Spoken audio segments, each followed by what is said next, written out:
Continuamos con el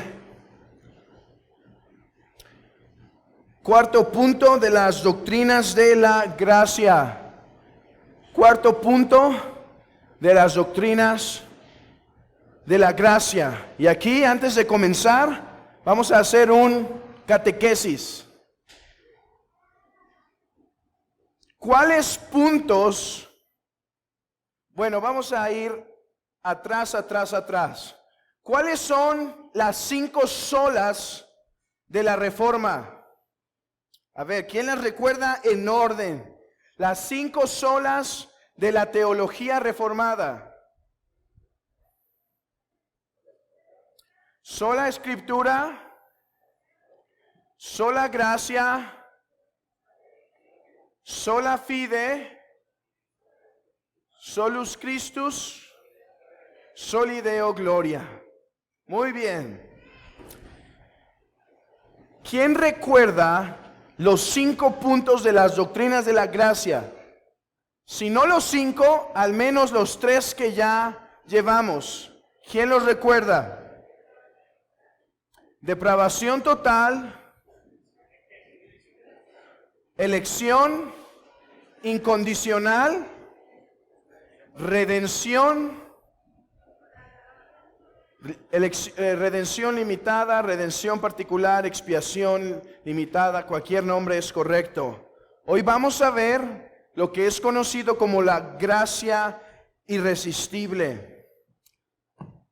Pasamos entonces, hermanos, habiendo visto los primeros 3 puntos,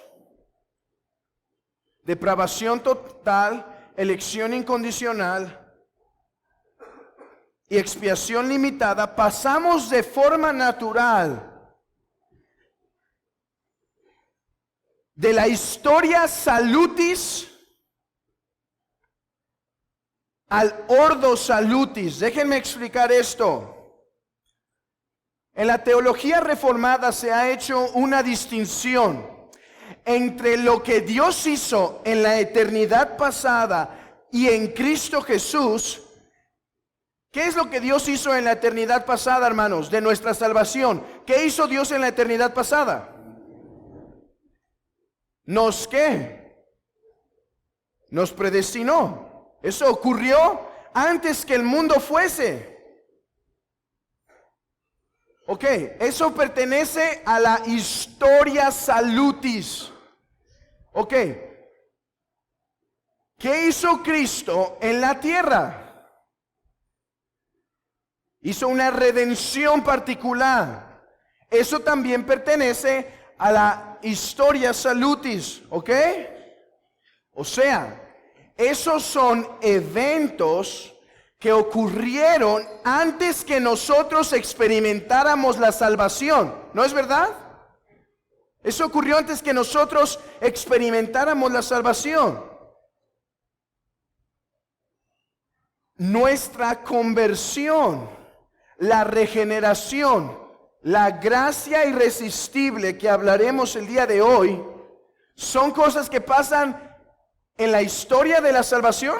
¿O son cosas que pasan en nuestra vida ya? En nuestra vida, vamos a decir, en nuestra vida corriente, en nuestra vida que avanza. ¿Dónde? En nuestra vida. Entonces, los teólogos reformados han distinguido entre la historia de la salvación, la elección de Dios, incluye eso, y la aplicación de la salvación a nosotros. Miren, acompáñenme a 1 Tesalonicenses 1:9.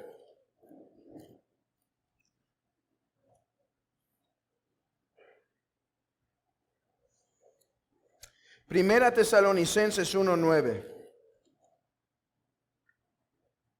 Porque ellos mismos cuentan de nosotros la manera en que nos recibisteis y cómo os convertisteis de los ídolos. Hermanos, ¿cuándo pasó esto?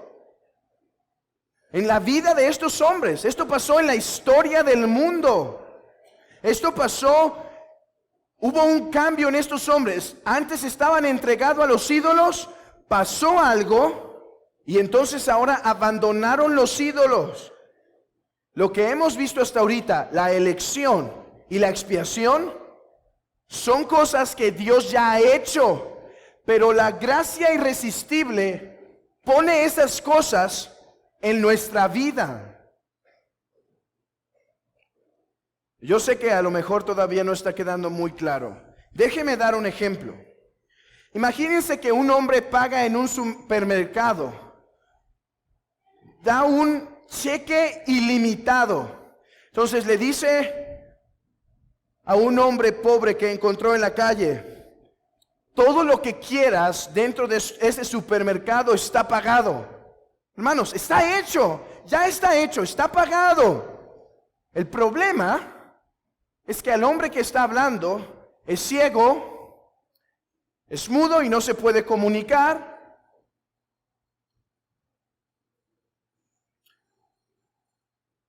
No puede ver la compra, no puede escuchar de la compra, no tiene piernas para ir por lo que se ha comprado y no tiene brazos para agarrarlo. Entonces, aunque la compra esté, si no se le aplica a él, de nada le sirvió la compra, ¿no es verdad? Eso dice los teólogos reformados. Particularmente dijo uno, dice: si Dios nos eligió, y Cristo murió por nosotros, en nada nos aprovecha la muerte de Cristo si no nos es aplicada, hermanos. ¿Qué hace la gracia irresistible? Aplica esta salvación, hermanos. La gracia irresistible aplica lo que Dios compró en Cristo, nos lo aplica a nosotros. Más o menos.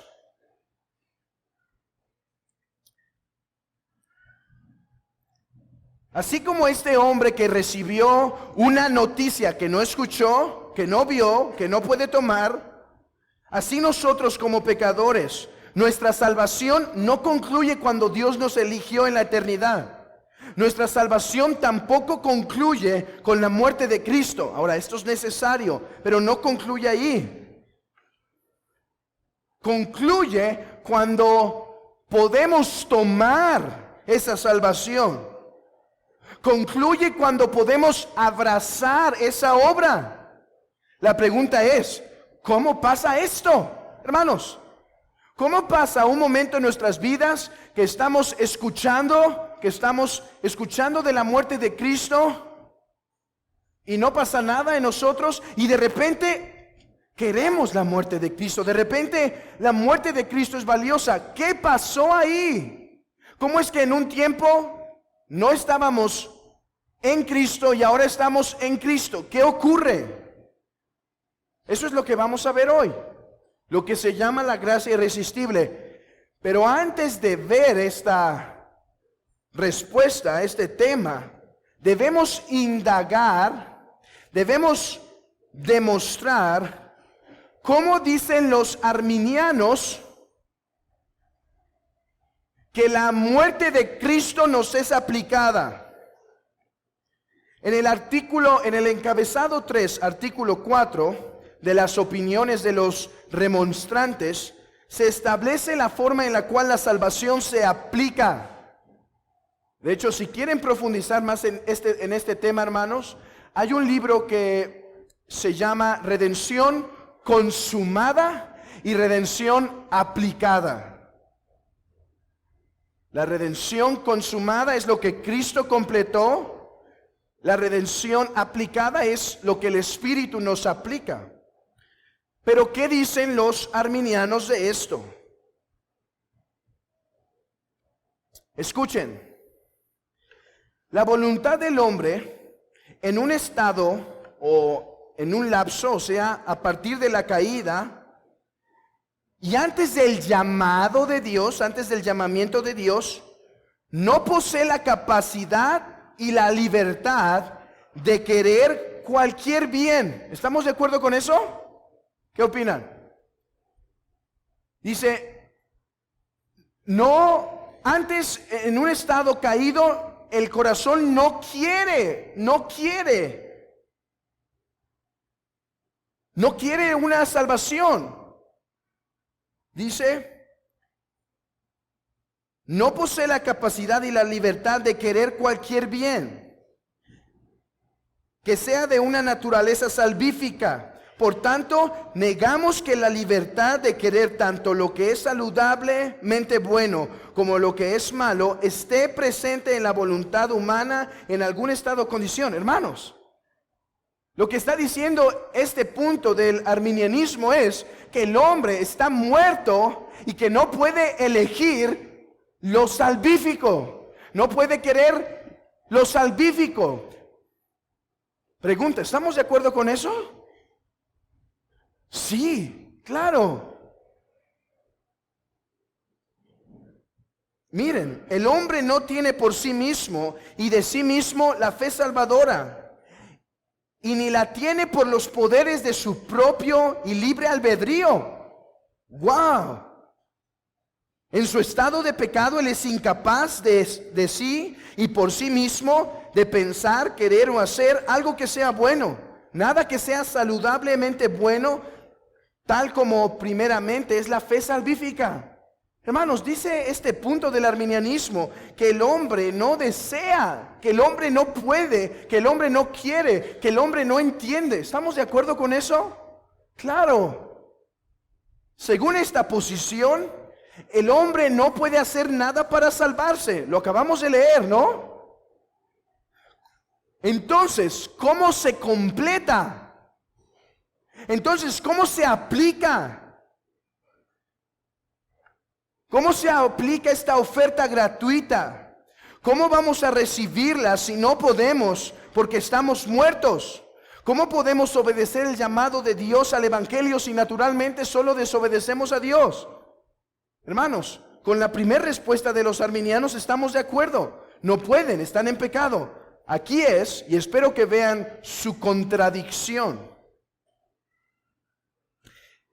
La gracia eficaz por la cual cualquier hombre es convertido, escuchen esto, no es irresistible.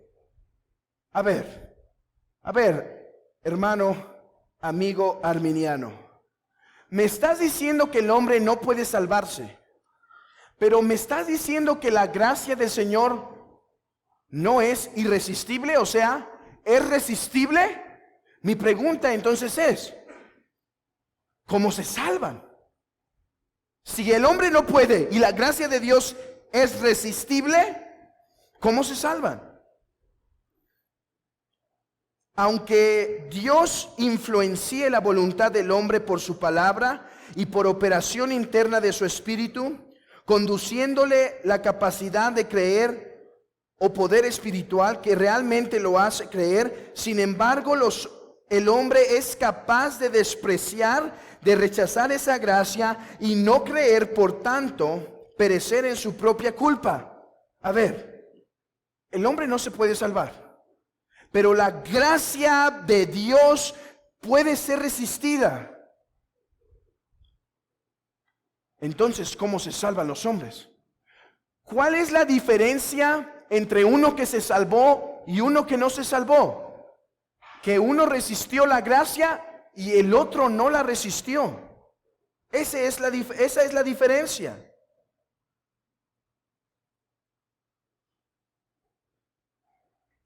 Vamos a poner este ejemplo.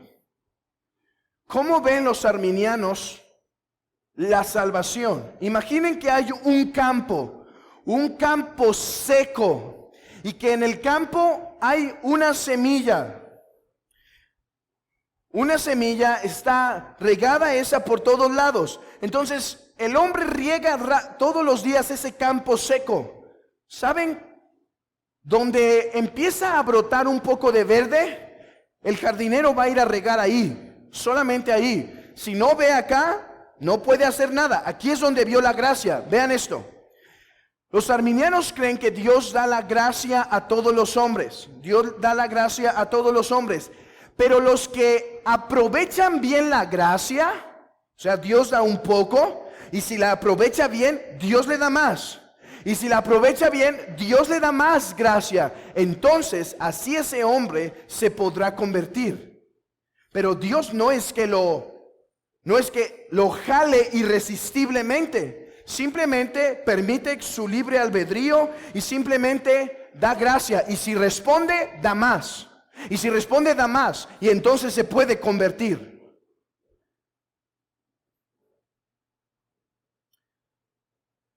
El problema es que la Escritura dice que el hombre no necesita, que el hombre, si Dios le pone aquí la gracia y dice, el que la tome se salva. Así es, hermanos. Así es en el concepto arminiano. Aquí está la gracia, el que la toma se salva. ¿Cuál es el problema, hermanos? Hay muchos problemas con este. Miren lo que, vamos a Juan 12. Brevemente, vamos a Juan 12. Pero a pesar de que había hecho tantas señales delante de ellos, no creían en él. Vieron gran espectáculo, pero el hombre no creía, los hombres no creían en él. Ahí les puso la gracia, les destapó el velo, pero los hombres no creían en él. Dice Juan 5:40, y no queréis venir a mí para que tengáis vida. Aquí está el Señor Jesucristo a los fariseos diciendo, aquí está. Pero saben, no quieren venir a mí. No quieren ustedes venir a mí para que tengan vida. Además, Primera de Corintios capítulo 2 versículo 14 dice que el hombre natural no discierne las cosas que son del Espíritu.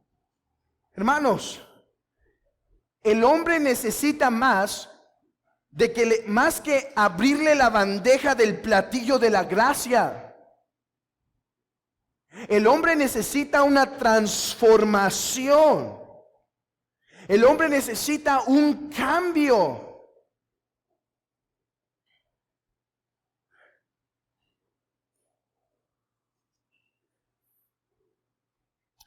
Hablamos del cerdo hace rato. Hablamos del cerdo hace rato con los niños.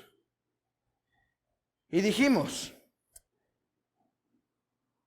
que el cerdo tiene una naturaleza tal que si le pones basura y lodo por un lado y le pones sábanas limpias, copas y una comida de la más exquisita, ese cerdo siempre va a preferir la basura y siempre va a preferir el lodo, aunque le abras el platillo.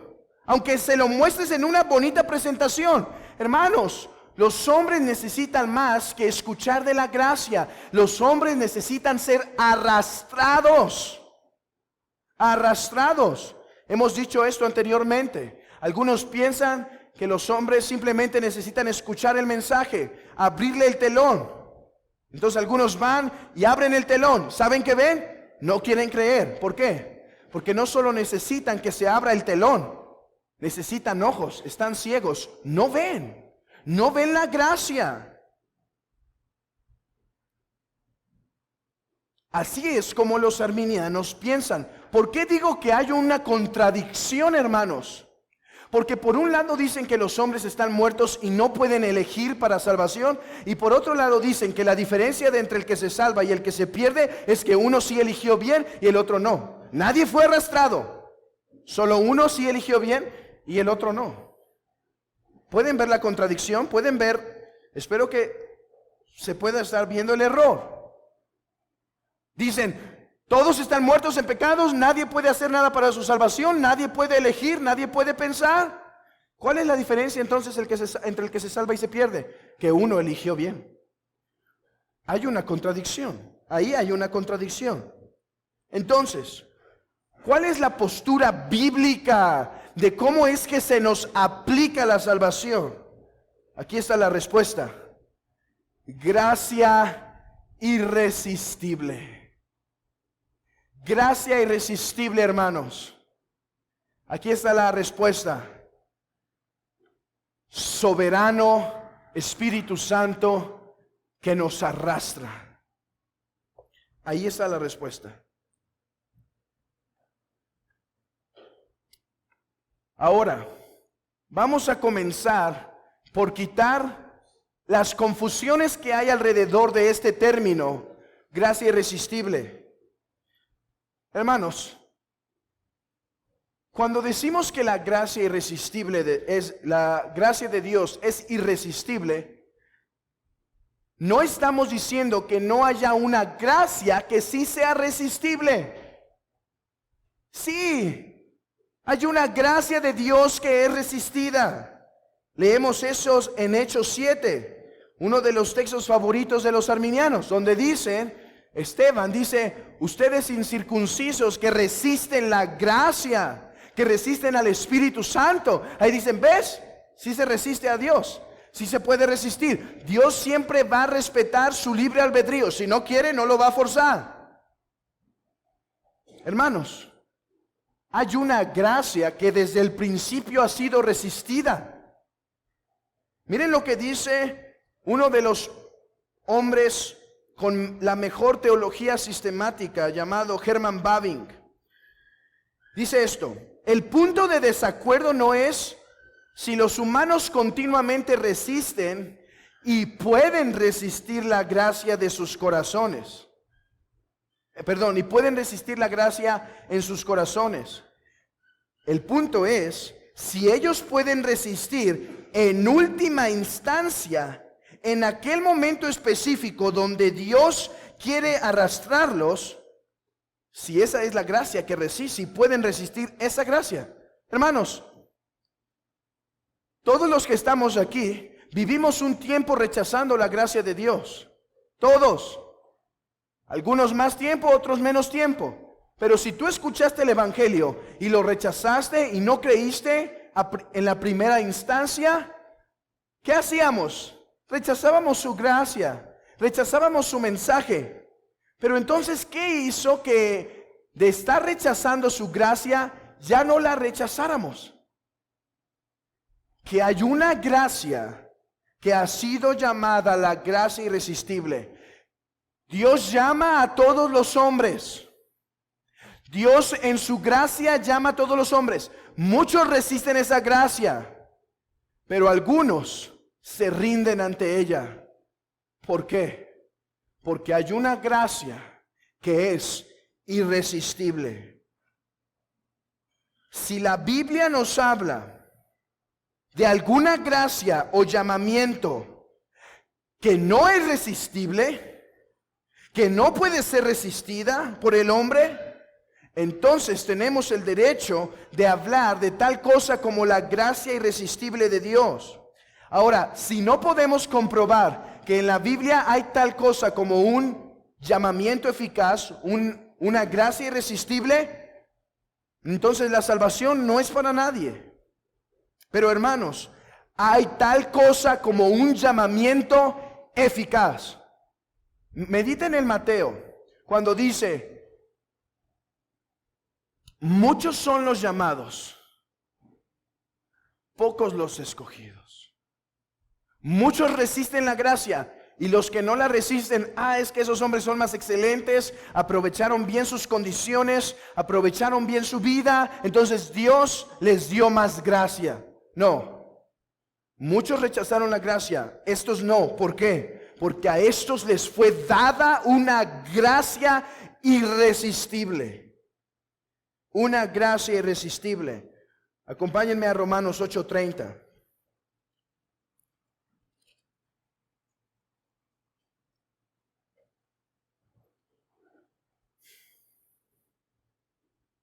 Y a los que predestinó, a estos también llamó. Y a los que llamó, a estos también justificó. Hermanos, ¿por qué fuimos justificados? Porque Dios nos llamó. Vean esto. Hay un vínculo perfecto. A los que Dios predestinó en la eternidad pasada, a esos llamó. A esos llamó. No es que Dios predestinó a los hombres, pero Dios va a respetar su libre albedrío. Entonces, aunque si Dios nos eligió, pero ellos no quieren venir, no, a los que eligió, a esos llamó, a esos arrastró, a esos jaló. De acuerdo con este texto, el llamamiento se realiza en tiempo. Entonces, pueden ver, la predestinación se hizo en la eternidad pasada. El llamamiento se hace en el tiempo.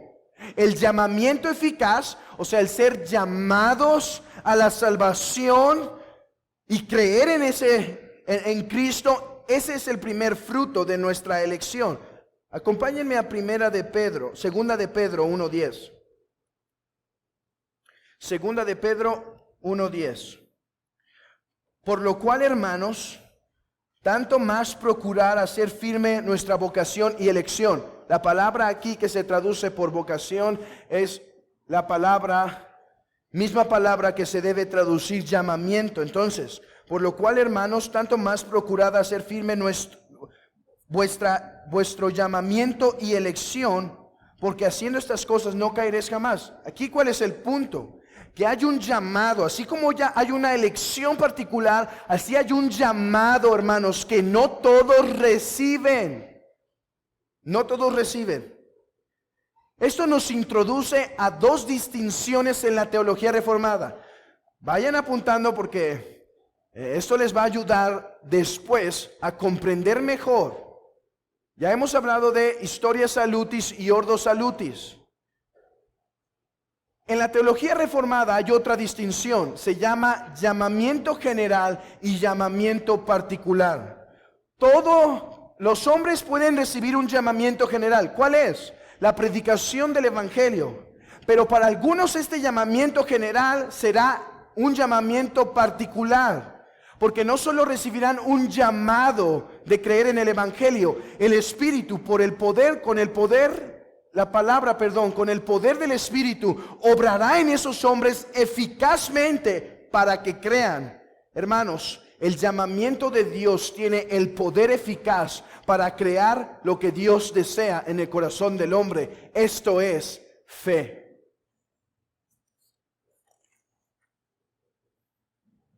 Mateo 22:14 comprueba esta distinción. Ya lo hemos mencionado. Mateo 22:14, porque muchos son los llamados y pocos son los escogidos. Si uno lee el contexto de la parábola, ¿quién recuerda cuál es el contexto?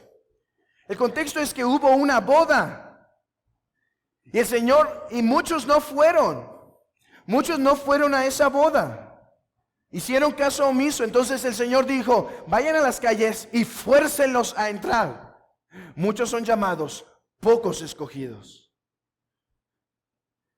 El Señor Jesucristo dijo además: todo lo que el Padre me da vendrá a mí. Hermanos, todo lo que el Padre me da, toda la herencia que he recibido del Padre por mi sacrificio, vendrá a mí.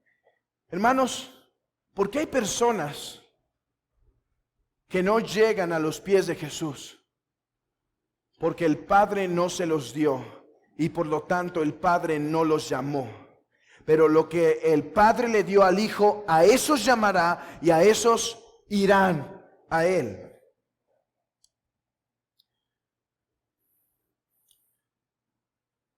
Efesios 1:19.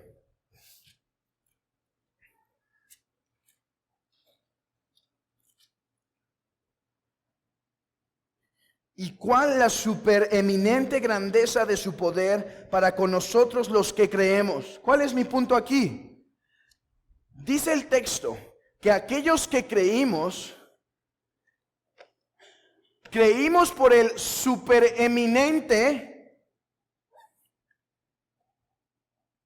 poder, por la supereminente grandeza de su poder. Ok, ¿y la gracia es irresistible? Dice que este mismo poder y esta misma gracia es la que obró en Cristo para resucitarlo de los muertos. Dice que esa es la gracia que operó en nuestros corazones para que nosotros creyéramos.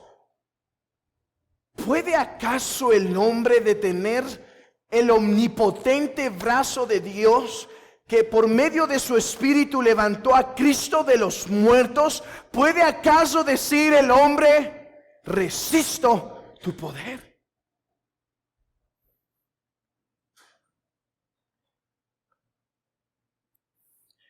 Primera Corintios 1:9. Fiel es Dios por el cual fuisteis llamados a la comunión. Hermanos, ¿por qué estás en comunión con Dios en Cristo? ¿Por qué? Porque fuiste llamado. Oye, pero todos son llamados. Muchas personas son llamadas y no todas están en comunión. Sí, dice que tú estás en comunión porque fuiste llamado. Este llamamiento es un llamamiento particular, es un llamamiento especial. Dios llama a todos, Dios llama a los hombres por su evangelio, pero algunos los llama no solo con su palabra, pero con el poder del Espíritu los arrastra. Noten entonces cuál es la respuesta reformada a la pregunta: ¿cómo se aplica la redención comprada por Cristo? En otras palabras, ¿cómo es que llegamos a creer? Hermano, ¿cómo es que llegaste a creer? ¿Siempre has creído en Jesús para salvación? No. ¿Cómo llegaste a creer? Escuchen esto. Además, cuando Dios lleva a cabo su beneplácito en los predestinados, obra en ellos la conversión verdadera. Lo lleva a cabo de tal manera, escuchen, que no solo hace que se les predique el evangelio exteriormente, y que se les alumbre poderosamente su inteligencia por el Espíritu. Esto también dicen los arminianos. A fin de que lleguen a comprender y distinguir rectamente las cosas que son del Espíritu de Dios. Dice, ¿cómo es que se convierten algunos? No solo les manda predicadores, les manda hombres que escuchen para que escuchen el Evangelio. Y tampoco no solamente con que les ilumine un poco el entendimiento. El hombre necesita más que entendimiento, escuchen, sino que penetra también hasta las partes más íntimas del hombre con una acción poderosa de este mismo espíritu regenerador. Él abre el corazón que está cerrado, Él quebranta lo que está duro, Él circuncida lo que está incircunciso, Él infunde en la voluntad propiedades nuevas. Y hace que esa voluntad que está muerta reviva, que era mala se haga buena, que no quería que ahora quiera realmente, que era rebelde se haga obediente. Él mueve y fortalece de tal manera esa voluntad para que pueda, cual árbol bueno, llevar frutos de buenas obras. En otras palabras, aquellos que creen porque el llamamiento de Dios es irresistible, porque el llamamiento de Dios es poderoso, porque Dios penetra el corazón, hermanos. Hermanos, necesitamos más que doctrina para ser salvos. Necesitamos la obra interior del Espíritu que quiebre nuestro corazón.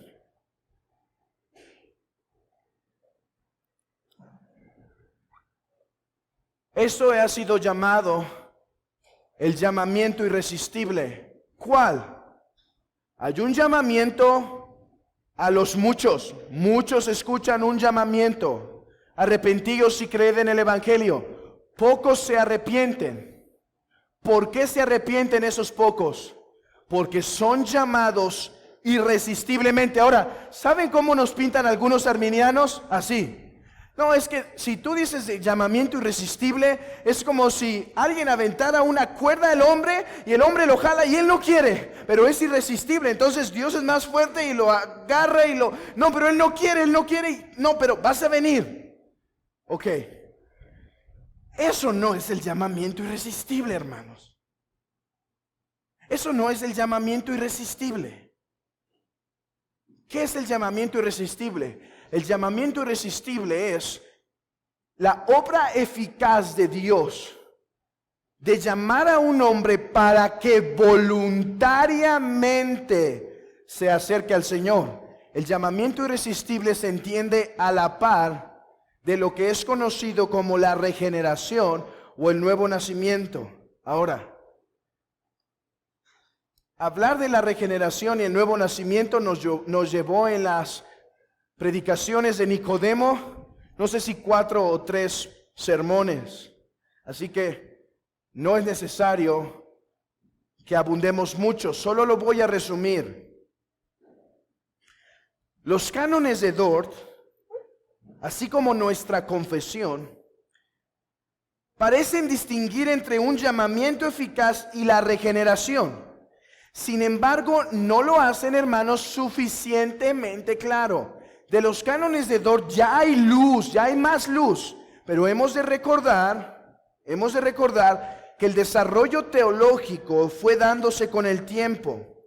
Sin embargo, a partir de la época llamada alta ortodoxia posprotestantista o posprotestantismo, algunos ya solían distinguir entre la regeneración y el llamamiento. Y creo que es necesario distinguirlo, aunque no hablaremos de todas sus diferencias, pero aunque es distinguible, deben ser entendidos a la par. Entonces, gracia irresistible no es que Dios arrastre a alguien en contra de su voluntad.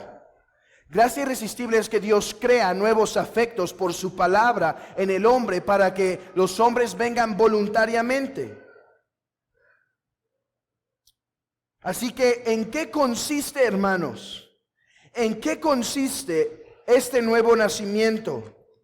Consiste en recibir vida espiritual. Hemos leído ya Efesios 2:8, que dice, 2:5. Aún estando muertos en vuestros delitos y pecados, nos dio vida juntamente con Cristo. El nuevo nacimiento es una transformación del corazón, donde nuestra muerte espiritual es transformada por vida espiritual. ¿Qué es muerte espiritual? Muerte espiritual es esclavitud al pecado.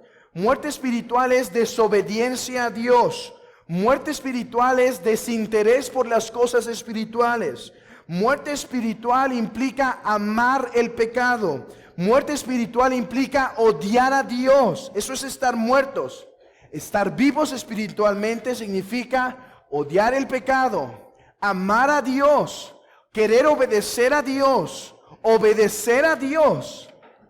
Esto implica vida espiritual. Dice el Señor, ustedes estaban muertos y ahora han vivido. Han recibido vida. Este es el nuevo nacimiento, aquella renovación, aquella nueva creación, aquella resurrección de los muertos y vivificación, de que tan excelentemente se habla en las Escrituras, dice un teólogo. No solo es recibir vida espiritual, es recibir vista. La vista en las Escrituras tiene que ver con entendimiento espiritual. Hermano, ¿por qué le has hablado a una persona tanto de la muerte de Cristo, de su resurrección, y sigue creyendo que no hubo resurrección? Es más, le has dado infinidad de evidencias. Le has dicho, mira, estas son las evidencias, y se encontró un arqueólogo y quién sabe cuántas cosas. ¿Y sabes? Sigue sin creer. ¿Por qué? Porque está ciego espiritualmente. Dice la Escritura, alguien ciego no puede discernir las cosas que son de Dios. No puede discernir la palabra. ¿Que el mundo fue creado en 6 días? ¡Ja! Es mejor creer en el Big Bang. De la nada todo salió. Así está uno de los principales ateos del mundo, teniendo un debate con un católico. Este hombre, el católico, abogaba porque el mundo fue creado por Dios, y estaba este ateo y estaba diciendo, es que la nada es esto y la nada es esto, y todo el auditorio se ríe, y él se molesta y dice, ¿de qué se ríen? Y dice el católico, pues están riendo de que estás tratando de definir la nada. O sea, es preferible creer en lo absurdo a creer en la revelación del Señor. Es preferible creer que de la nada todo se formó a creer que el todopoderoso Creador hizo todas las cosas por el poder de su palabra. Pero cuando Dios obra en nosotros, hermanos, lo que antes nos parecía fantasía y mitología, ahora nos parece real, verdadero. Esto no es porque aprovechaste muy bien la gracia, hermano. Esto es porque Dios obró. Hermano, nuestra mente estaba muerta. Dios obró. Dios quitó esas telarañas, esa oscuridad.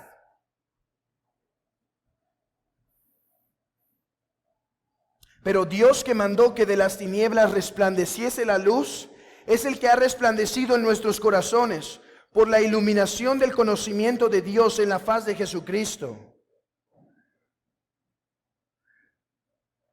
Además, la regeneración no solo consiste de vida espiritual, no solo consiste de vista espiritual, pero además consiste de hábitos, para usar esta palabra medieval que nos regalaron los escolásticos reformados. Hábitos.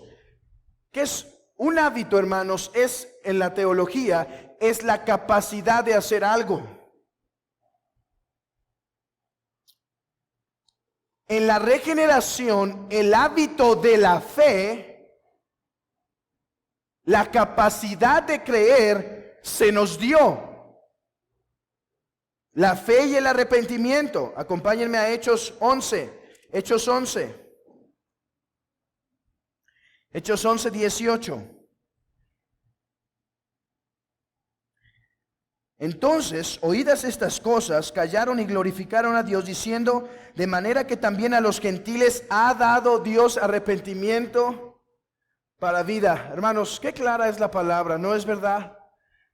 Estoy convencido que el problema del arminianismo no es la dificultad de las escrituras, es el problema de aceptarlo aquí. Vean esto. De manera que también, o sea que ¿qué? Que a ellos también les fue dada. ¿Qué? Bueno, les fue dado la gracia y si la aprovechan, tendrán arrepentimiento. No, les fue dado arrepentimiento. Dios les dio arrepentimiento. Oh, hermanos, qué clara es la escritura. Dios dio en la regeneración, Dios da los hábitos de fe y arrepentimiento, da esos hábitos. Ahora, nosotros creemos, Dios nos da el hábito, nosotros creemos. Dios nos da la capacidad de creer, pero nosotros somos los que creemos. Pero no podríamos creer si Dios no nos diera ese hábito. En eso consiste la regeneración. Escuchen lo que dijo B.B. Warfield. Si el evangelio va a ser encargado a las voluntades muertas de los hombres pecadores, y no hay nada más arriba o más allá, ¿quién pues podrá ser salvo?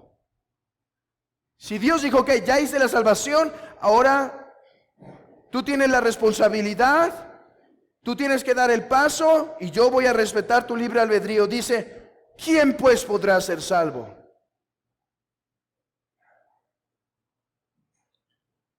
Esto es lo que llamamos el nuevo nacimiento, un acto milagroso de Dios por el cual los pecadores son transformados en su ser, no solamente su mente, todo su ser, por el poder omnipotente de Dios, dándoles vida cuando estaban muertos, para que así voluntariamente, hermanos, vayan a Dios. El llamamiento eficaz entonces no es traer a alguien a fuerza. El llamamiento eficaz es el poder creativo de Dios Padre, por el cual crea un corazón nuevo, que además por el Espíritu Santo es obrada una transformación en el hombre.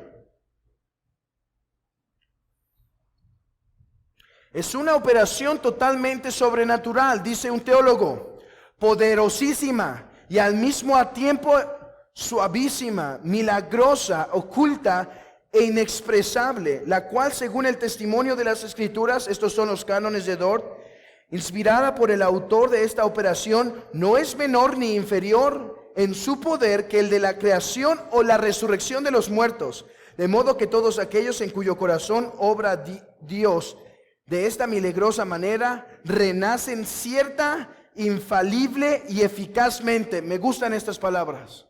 Dice esto: cualquiera que Dios obra en los hombres, esta gracia Dios transforma eficazmente.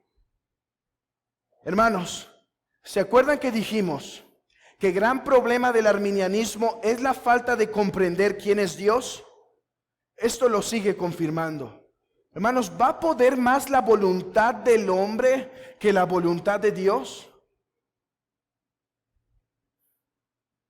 Por eso está bien orar: líbrame de mi libre albedrío. Si el hombre se salva por su libre albedrío, Señor, líbrame de mi libre albedrío. Tú obra, tú rescata, tú salva. Ustedes conocen estos términos. Lo que hemos hablado de la regeneración es lo que se llama monergismo. Monergismo quiere decir la obra de uno. ¿Quién inicia la salvación? ¿Mitad y mitad? ¿O Dios? Dios. Ahora, ¿quién cree? ¿Dios o nosotros? Nosotros. ¿Por qué? Porque Dios nos dio la capacidad. Pero en realidad, ¿quién nos dio la salvación? Hermanos, Dios inició. Dios lo inició. A Él pertenece la gloria. Creemos no porque somos mejores, porque Él nos dio el hábito de creer, la capacidad de creer. No hay tal cosa como sinergismo, no es 2 y 2. Mira, está aquí el trato, la salvación es así: tú pones la mitad y yo pongo la mitad. No, dice el Señor, yo obro, yo te transformo, yo te cambio. Si no te cambio, no creerás.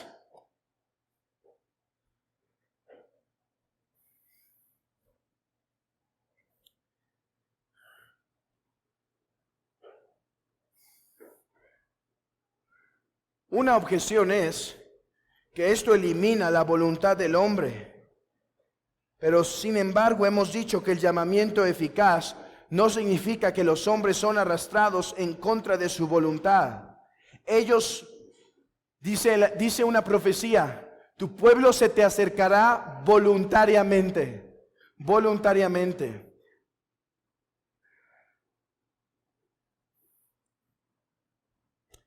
Ok, hermanos, mucho de esto hemos visto. Espero que sea suficientemente claro. Vamos a dejar un tiempo para preguntas y respuestas en un momento. Vamos a terminar con unas conclusiones y aplicaciones.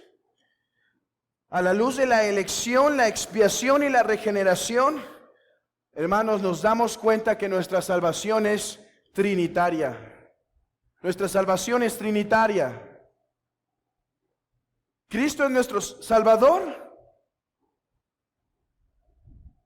Sí. ¿El Padre es nuestro Salvador? Sí. Él nos eligió. ¿El Espíritu es nuestro Salvador? Sí. Él nos transforma. Nuestra salvación es trinitaria, hermanos. Meditar en esto me ha hecho simplemente ansiar más ya las conferencias para ver toda la obra trinitaria de Dios en su pueblo. Miren esto: Dios es trino y su salvación es trinitaria de principio a fin, y en la aplicación de esta también lo es. Nuestro corazón debe reposar de gratitud. Debe reposar de gratitud de haber recibido este privilegio, este inmerecido privilegio, por el cual nadie de nosotros teníamos una razón para ser transformados, sino la soberana gracia de Dios. Hermanos, Dios salva pecadores.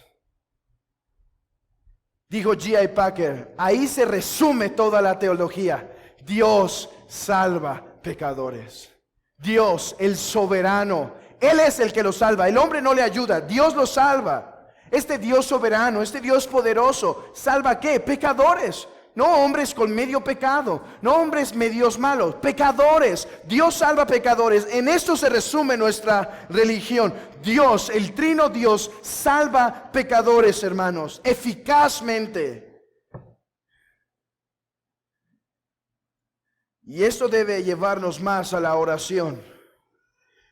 Si sabemos que solo Dios puede transformar los corazones, ¿cuánto necesitamos depender de Él en la oración?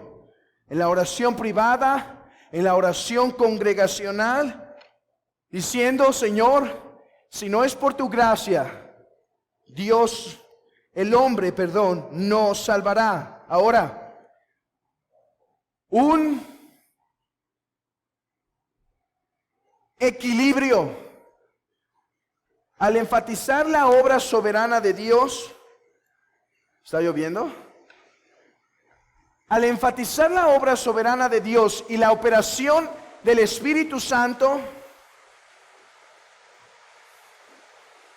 no estamos rechazando los medios de gracia.